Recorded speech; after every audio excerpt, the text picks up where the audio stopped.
एक घने पेड़ पर एक सुंदर तोता रहता था।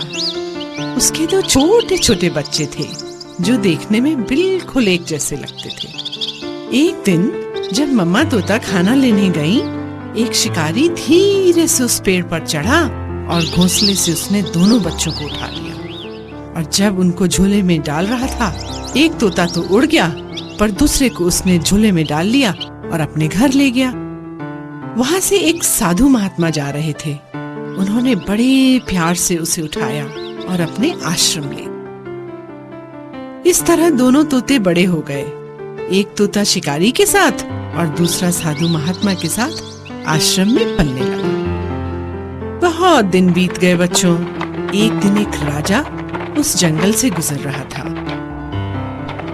उसे एक आवाज सुनाई दी, मालिक, मालिक, आप तीर कमान उठाकर इस आदमी को तुरंत मार डालो। राजा ने अपनी गर्दन घुमाई और देखा, अरे यह तो तोता था।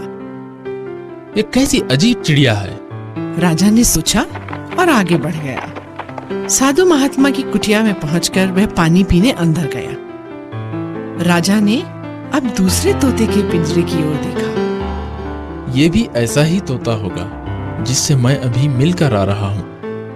स्वागत है, स्वागत है, हे महान राजा, तुम्हारा इस घर में स्वागत है। सुनकर राजा आश्चर्य में पड़ गया। सोचने लगा, देखने में तो शिकारी का तोता भी बिल्कुल ऐसा ही दिखता था, परंतु स्वभाव में कितना अंतर है।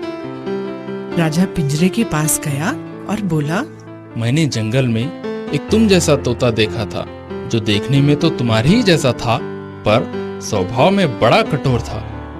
क्या वह शिकारी के घर में रहता था? तोते ने पूछा। हाँ हाँ, वही था वो तोता। राजा ने तुरंत उत्तर दिया।